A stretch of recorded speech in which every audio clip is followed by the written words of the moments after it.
This is God's Hand in History, brought to you by Mr. Mack. This is J.B. Mack for God's Hand in History, and this is podcast number 6, and it would be miracle number 4. We're talking miracle number 4 is God saving the life of John Hancock and Samuel Adams. These are the ones who are going to be the first ones to begin to generate activity for the Revolutionary War. It was important that they get saved, but God saved their life, and I'm going to tell you how.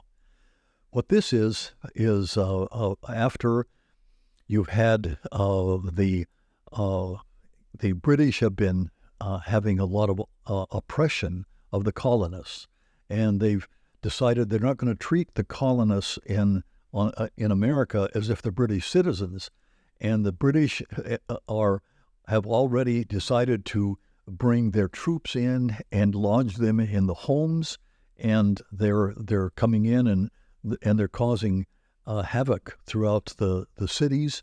They're coming in and like they're in control of the streets. They're harassing the children of the people that are in the homes when they're staying. They've got all of these taxes that they have imposed on just about everything that the colonists are trying to send out for their own commerce. And you have people like John Hancock, who's a very powerful politician in Boston, and Sam Adams, who also is a merchant there. They have been trying to let the people know we can fight back. We can create an America here where we're free of these taxes. We have a free of religion. One of the things that the British have done, which is really the turning point, was the Quebec Act, where they said if you're not going to follow our rules, we're just going to come in and we're going to take over the control of your colonies. And so they took control of Boston and Massachusetts. They put a governor to Massachusetts, and they say, we're going to give all of the land in the West to Canada. We're going to link you up to Canada, and because Canada is Roman Catholic, then Massachusetts is going to be Roman Catholic. And so the colonies in North and South both said, wait a minute, if they can do that to Massachusetts, they could do that to us. We want freedom of religion. So that kind of melded them together with the North, and all of a sudden now we have the colonists who are being a real thorn in the side of the British. So they send in troops, and the troops land in Boston. They said Boston is the center for this, and they said John Hancock and Sam Adams are the ones who are really fomenting this. If we can get rid of them, we can stop this revolution right now. So they send in all of these troops to Boston, and we have some of our colonists are watching what's going on, and they find out that the British say we're going to do 2 things to stop this. First, we're going to find John Hancock and Sam Adams, who we know right now are in Lexington, and then we're going to go about 5-6 miles away to Concord, and we know that they have an arsenal there. We'll capture the arsenal, get rid of their cannons, the ammunition, the guns, whatever they have there, and we will have stopped this revolution. Well, God got other plans. What happened is the night they were going to do this, they said, we're going to do this only by a surprise attack. If we can surprise them, the colonist Minutemen aren't going to be able to react and stop us from doing this. So they said, we're going to leave early in the morning. We're going to get on ships from Boston. Boston is kind of like an island, kind of a peninsula out in Boston Harbor. So to get from there, they've got to get in boats and go over to Charlestown on one side, or however they get out of there is going across the water. So they said, early in the morning, before anybody knows, we're going to get on boats, we're going to row across here, and we're going to go to Lexington, and we're going to capture these 2 fellows.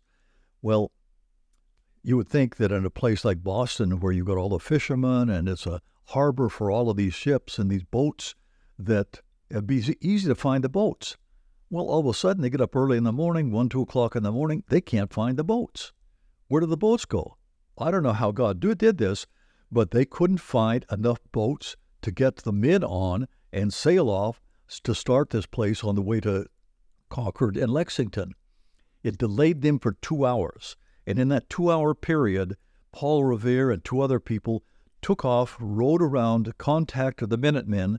The Minutemen then were able to warn John Hancock and Samuel Adams, who were able to flee from Lexington and go someplace we don't know. They hid out and then organized a militia there to meet the British soldiers on Concord Green. When the British soldiers finally got to Concord Green and confronted them, couldn't find the two men they were after, the officer told the men of the colonial militia that was there, pointed his pistol at them. He was on horseback, and he said, "Lay down your arms." He says, "You rabble, you should stop this whole thing." Well, they didn't lay down their arms, and somebody fired, shot heard around the world. There were people killed, colonists that were killed, and then the redcoats then marched on to Lexington to try to then get the armory that was there. Well, by this time, they had removed all of the armory that they had, all the arms and ammunition, and the Minutemen had been pouring in from Massachusetts and New Hampshire, coming in, and as the British soldiers were going through the houses in Concord, and they were searching the homes and just making a mess of things, all of a sudden, out on the Old North Bridge, the Minutemen had confronted the British guards that were there. Firing started there. They were killing those guards, and the Minutemen started pouring in. The redcoats then gathered up and began to a massive flee down the road. They were trying to get away as fast as they could because they're being outnumbered by the Minutemen.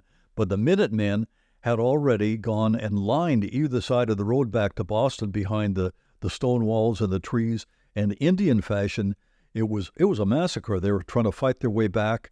One of the British soldiers rode horseback down to Boston, got some reinforcements on their way up there. But as a matter of fact, you had hundreds of the British that were killed. They pulled back, and all the British then pulled back onto Boston itself and fortified it. They realized that this wasn't going to be easy. The colonists weren't going to be somebody they could take care of easily. The strongest British army in the whole world was now defeated by these colonists. And what it did, you saved John Hancock and Sam Adams. They saved the armory. You psychologically defeated the British there. And the colonists got so much confidence, they were able to then decide, yes, we're going to go forward and we're going to create freedom for this country. Next week, we're going to talk about the next miracle, and that'll be miracle number 5, and show you once more what God has done to make it possible for this to be one nation under God. This is J.B. Mack for God's Hand in History. Just remember, truth will be heard.